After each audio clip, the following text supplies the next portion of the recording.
Damai sejahtera Allah yang melampaui segala akal, itulah yang memelihara hati dan pikiranmu di dalam Kristus Yesus Tuhan kita.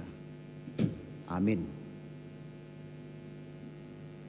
Bapak, Ibu, saudara-saudari yang terkasih di dalam Kristus Yesus, firman Tuhan yang menjadi kabar baik bagi kita di minggu pagi ini diambil dari Kitab Mazmur pasal 71 ayat 1 sampai dengan ayat 6. Saya bacakan untuk kita, mari kita ikuti di dalam hati kita masing-masing.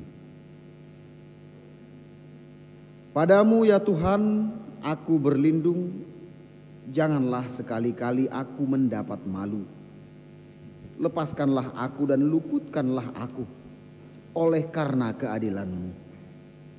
Sendengkanlah telingamu kepadaku dan selamatkanlah aku.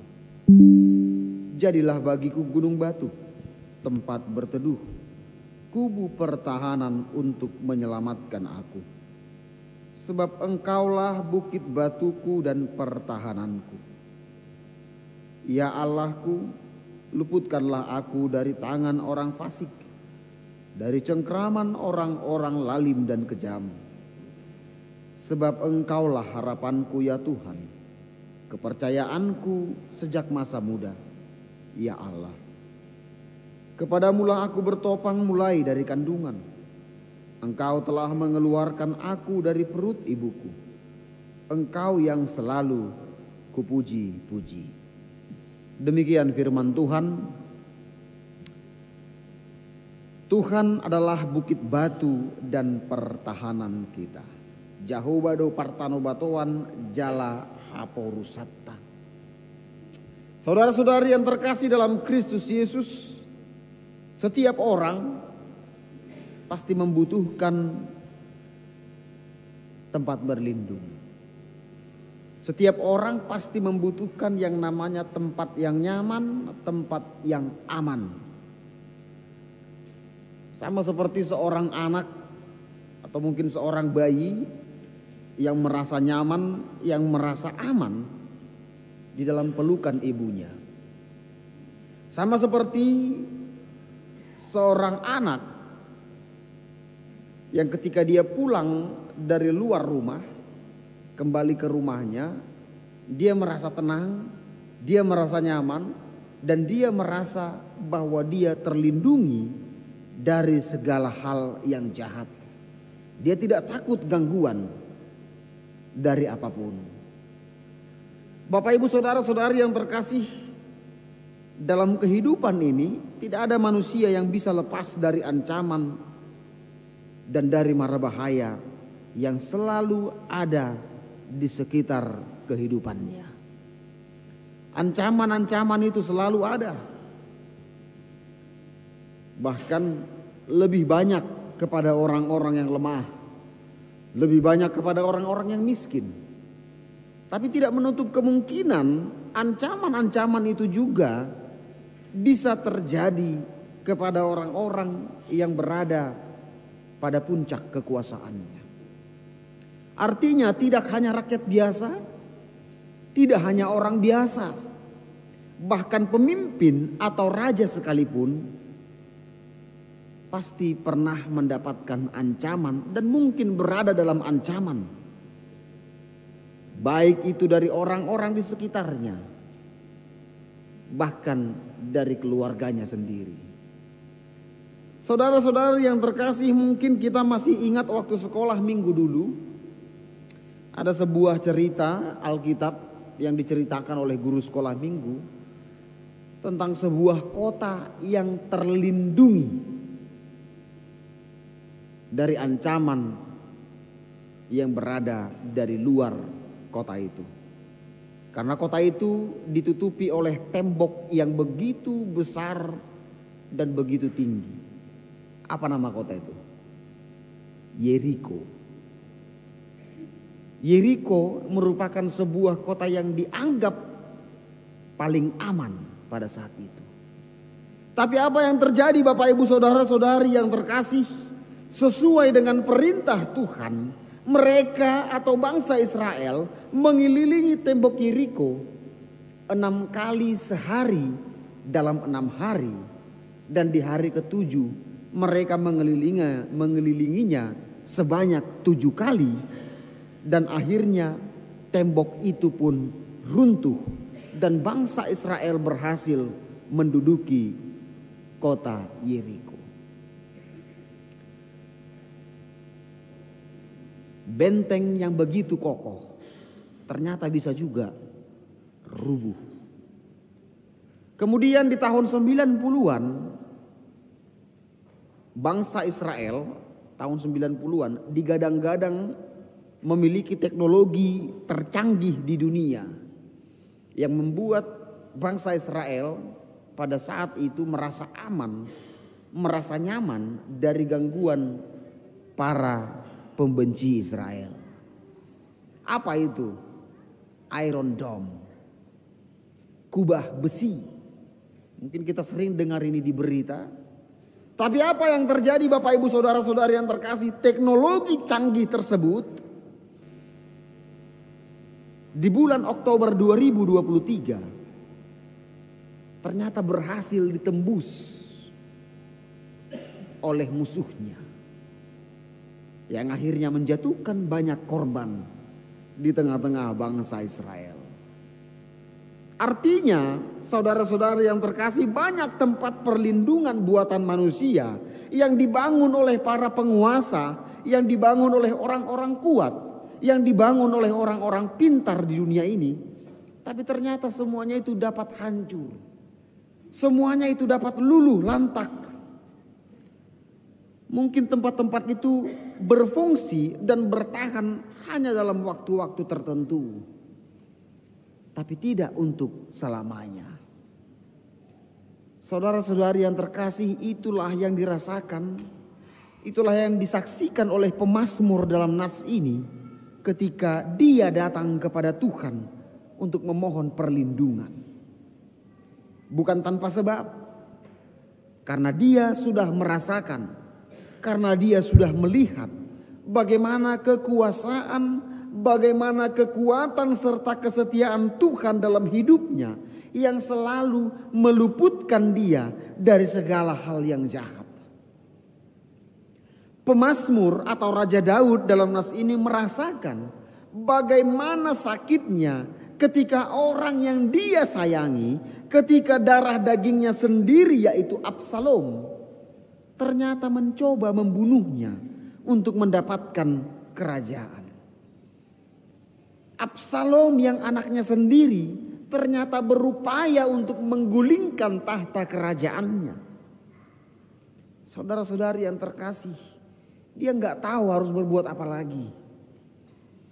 Padahal sebenarnya dia memiliki pasukan elit. Dia mempunyai kendaraan perang. Dia punya tentara perang. Tapi nggak tahu. Jangan-jangan mungkin pasukan elit ini juga disusupi oleh orang-orang yang hendak menggulingkan dia. Tapi dia juga nggak tahu. Jangan-jangan mungkin kekuatan-kekuatan perangnya, tentara perangnya juga sudah disusupi. Dan bagaimana mungkin dia juga memiliki hati untuk membunuh anaknya. Disinilah Bapak Ibu Saudara-saudari yang terkasih, ternyata Raja Daud, pemazmur, tidak mengandalkan itu semua. Tidak mengandalkan kekuatan perang, tidak mengandalkan pasukan elit. Dia hanya mengandalkan Tuhan dalam kehidupannya. Dia memohon agar Tuhan meluputkan dia dan menyelamatkannya.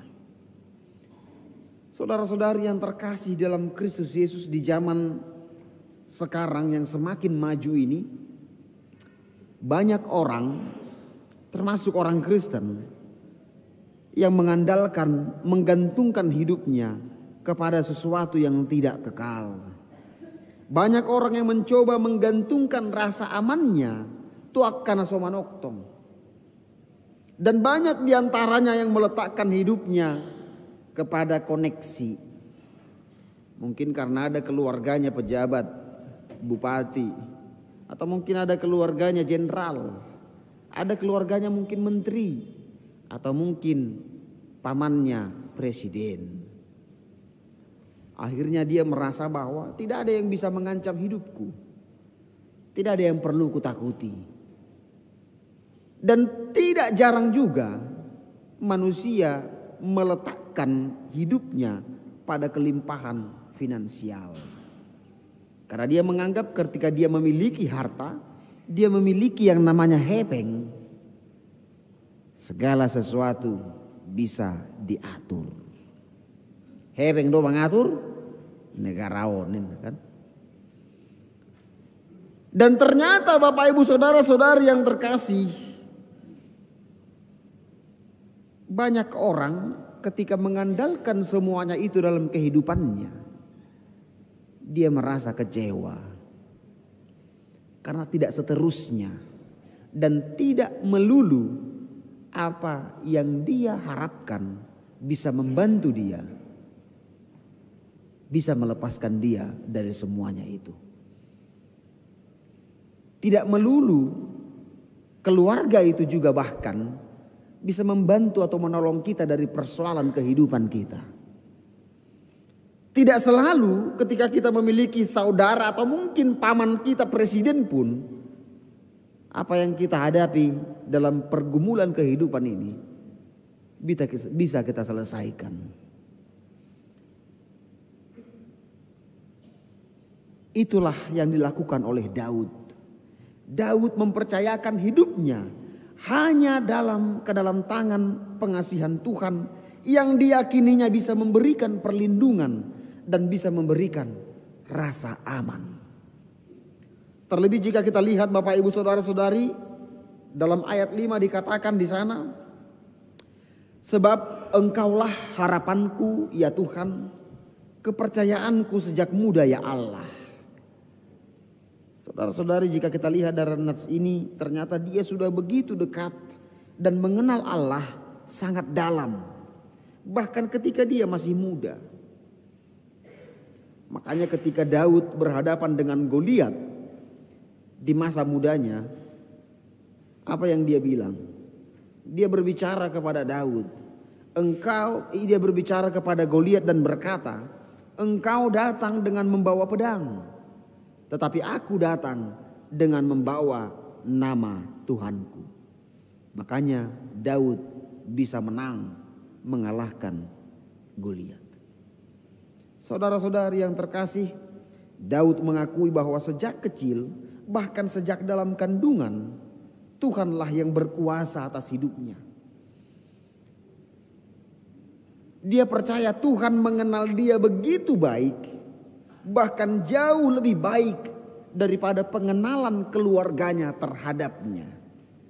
Saudara-saudari yang terkasih, seperti yang saya katakan tadi, pengenalan Tuhan terhadap kita sebenarnya jauh lebih dalam bahkan dari pengenalan keluarga kita terhadap kita. Pengenalan Tuhan terhadap kita jauh lebih dalam bahkan dari pengenalan istri kita kepada kita.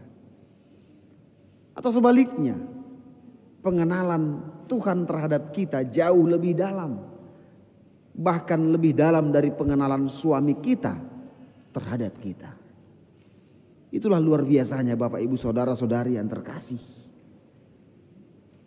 Sama seperti Daud yang mengakui bahwa Tuhan yang memiliki hidupnya. Tuhanlah yang memelihara hidupnya.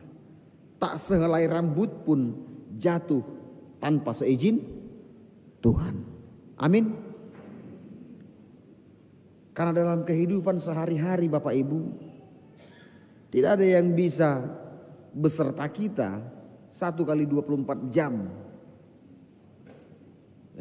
360 menit. Setiap detik dalam kehidupan kita, dia selalu bersama kita. Amin. Mungkin keluarga kita, bahkan mungkin suami kita atau istri kita, satu hari itu paling 12 jam. Atau satu hari mungkin kita buatlah 15 jam. Tapi tidak full. Yang paling lama dan selalu berada bersama kita hanya Tuhan. Saudara-saudari yang terkasih, ada sebuah cerita tentang seorang kaya yang baru membeli mobil baru.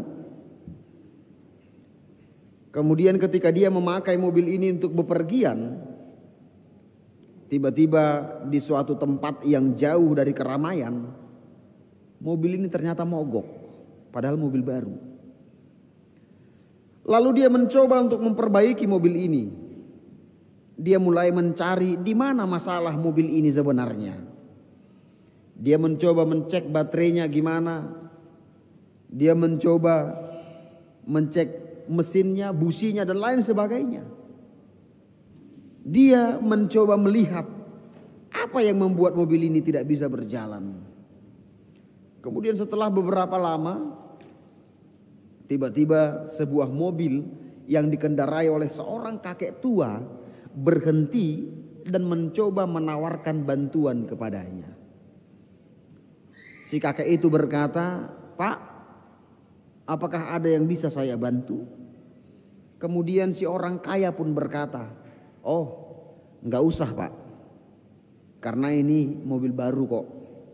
Belum pernah ada orang yang memperbaiki ini. Dan yang pasti karena ini mobilku, akulah yang lebih tahu di mana kesalahannya." Kemudian si bapak tua pun yang saat itu menggunakan mobil merek yang sama, walau mobilnya mungkin sudah agak tua, dia tetap menunggu sambil memperhatikan si bapak orang kaya itu memperbaiki mobilnya. Setelah si orang kaya itu berusaha selama beberapa jam, namun tetap juga mobilnya tidak bisa menyala.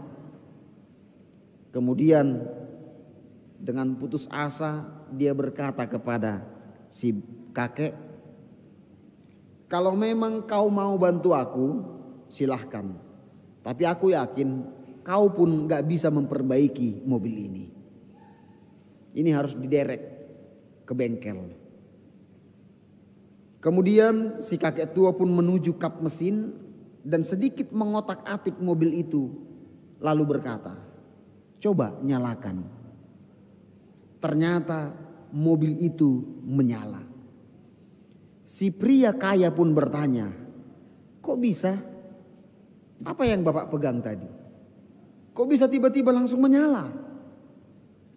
Kemudian si kakek tua menjawab, "Mobilmu mereknya Ford. Kebetulan namaku adalah Henry Ford. Akulah yang menciptakan mobil ini. Jadi aku tahu seluk-beluk mobil ini," katanya. Dengan kaget si orang kaya itu pun terkejut.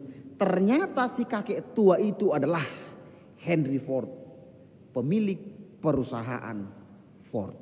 Dan ini merupakan kisah nyata Bapak Ibu saudara-saudari yang terkasih. Saudara-saudari yang terkasih, melalui cerita itu apa yang bisa kita lihat? Ternyata sering kita merasa bahwa segala pergumulan yang ada dalam kehidupan kita ini, segala persoalan yang terjadi dalam kehidupan kita, hanya kitalah yang mampu untuk menyelesaikannya. Kita merasa bahwa kita kuat. Kita merasa bahwa kita memiliki kompetensi atau mungkin memiliki kecerdasan untuk bisa melepaskan kita dari segala pergumulan yang ada dalam hidup kita. Ternyata kita lupa bahwa Tuhan Sang Pencipta jauh lebih mengetahui bagaimana memperbaiki kehidupan kita. Amin.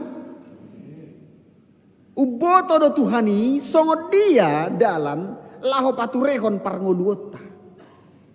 Tapi kita sering tidak mau mendengarkan nasihat Tuhan. Kita sering tidak mau mendengar apa yang Tuhan kehendaki dalam kehidupan kita. Saudara-saudari yang terkasih dalam Kristus Yesus, sering orang bahkan sampai capek berpikir, badan lelah, tubuh lelah, tenaga terkuras hanya untuk mencari jalan keluar dari segala persoalan yang dia hadapi. Padahal sebenarnya kunci dari segala persoalan itu cuma satu. Kembalilah kepada Sang Pencipta yang tahu segala persoalan dan kesulitan yang terjadi dalam kehidupan kita. Di sanalah kita akan mendapatkan solusi dari segala persoalan dan pencobaan itu. Tapi pertanyaannya Bapak Ibu Saudara-saudari yang terkasih, ketika kita merasa terancam dan hidup kita kurang nyaman, apa yang kita lakukan? Masihkah ada di antara kita yang ketika kita merasa terancam atau merasa kurang nyaman, kita langsung datang dan berdoa kepada Tuhan? Atau jangan-jangan seperti yang saya ceritakan tadi, kita selalu berupaya untuk mengandalkan apa yang ada pada diri kita.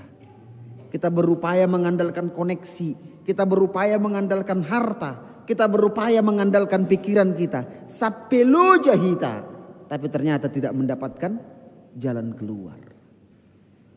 Bapak Ibu Saudara-saudari yang terkasih, nats ini mengajak kita untuk jangan khawatir akan hidupmu. Memang kekhawatiran itu muncul karena adanya keterbatasan dalam hidup kita. Karena kita terbatas, maka muncullah kekhawatiran. Dan ketika kita hanya memakai nalar dan logika, maka tentu hidup kita pun tentu akan terbatas dan hanya sebatas nalar dan logika. Kita tidak akan mempercayai yang namanya mujizat dan kuasa Tuhan. Padahal Allah itu maha kuasa. Allah itu melampaui segala akal pikiran. Oleh sebab itu, Bapak Ibu Saudara-saudari yang terkasih, Dia mampu mengubah segalanya. Asalkan engkau menyerahkan hidupmu dalam tangan pengasihannya. Dia akan selalu hadir bersama kita, memberi kekuatan, meneguhkan langkah kita, dan menunjukkan solusi dari setiap persoalan kehidupan kita. Sebab Dialah bukit batu dan pertahanan kita. Amin. Kita berdoa. Allah Bapa yang bertahta di kerajaan surga, Bapa yang baik, Bapa yang kami kenal dalam anak-Mu Tuhan Yesus Kristus Juru Selamat kami yang hidup. Kami mengucap syukur atas kasih dan kebaikan-Mu ya Allah, di mana Tuhan telah memberikan kepada kami nafas hidup, kesehatan, kekuatan, terlebih sukacita untuk kami bisa melakukan segala aktivitas kami dalam satu minggu ini. Kami juga mengucap syukur ya Tuhan, ketika Tuhan memberikan kami kesempatan untuk kami bisa berkumpul, bersekutu dengan saudara-saudari kami seiman. Kami telah mendengarkan firman-Mu yang kudus. Ajar kami, kuatkan kami Tuhan melalui Roh Kudus-Mu, sehingga kami mampu untuk bisa melakukan firman-Mu dalam kehidupan kami sehari-hari.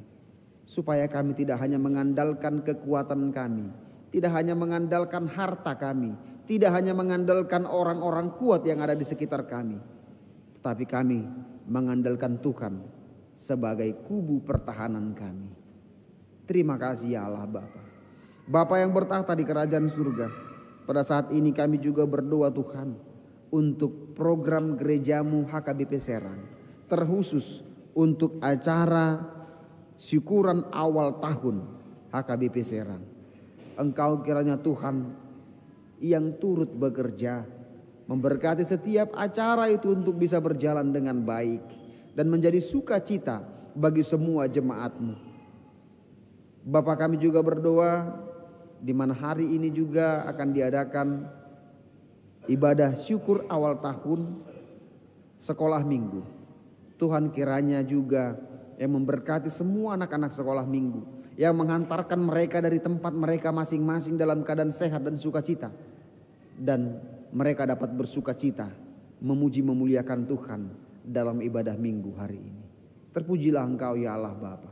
Bapa yang bertahta di kerajaan surga, kami juga mengucap syukur ya Tuhan, di mana pada minggu ini Tuhan memberikan kesempatan kepada kami untuk kami bisa menerima anggota jemaat baru, yaitu keluarga Amang Lamsar Hutagalung Inang Boru Siregar, dan juga keluarga Amang Risan Nenggolan Inang Boru Marpaung.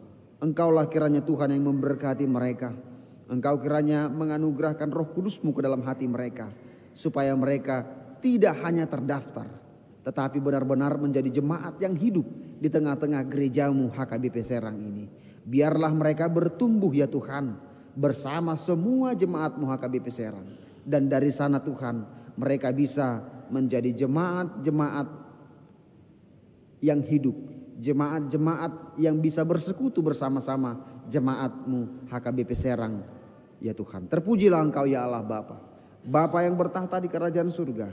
Pada saat ini Tuhan, kami juga semua yang hadir di tempat ini, mulai dari anak-anak sampai dewasa, mulai dari yang muda sampai yang tua, datang ke hadapan-Mu yang kudus, memohon Engkaulah kiranya juga Tuhan yang memberkati kami pribadi lepas pribadi.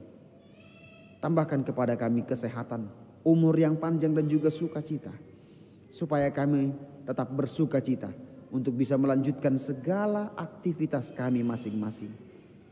Ajar kami juga Tuhan, untuk kami bisa menjadi berkat bagi orang lain. Terlebih Tuhan, kepada saudara-saudari kami yang tidak mendapatkan makanan dan kekurangan pakaian. Pakai kami orang-orang percaya untuk kami bisa menjadi saluran berkat bagi mereka. Supaya dengan semua perbuatan baik yang kami lakukan, nama Tuhanlah yang semakin dipermuliakan. Terpujilah Engkau ya Allah Bapa, Bapa yang bertahta di kerajaan surga. Tidak lupa juga kami berdoa kepada saudara-saudari kami yang terbaring sakit pada saat ini, dimanapun mereka berada Tuhan. Tuhan kiranya yang turut bekerja membawa kesembuhan bagi mereka. Berkati segala obat yang mereka makan dan minum. Tambahkan kepada mereka kekuatan, terlebih pengharapan, supaya mereka tetap berpengharapan akan kesembuhan yang Tuhan sudah sediakan bagi mereka. Terpujilah Engkau ya Allah Bapa. Bapa, kami adalah manusia yang tidak luput dari dosa dan kesalahan. Kami datang ke hadapan-Mu yang kudus, memohon ampun atas segala dosa dan kesalahan kami. Ampuni kami Tuhan, supaya kami tetap layak disebut sebagai anak-anak-Mu. Terpuji dan termulialah nama-Mu, dahulu kekal sampai selama-lamanya. Dan biarlah segala yang bernafas memuji Engkau. Di dalam Kristus Yesus Tuhan kami berdoa dan bersyukur. Amin.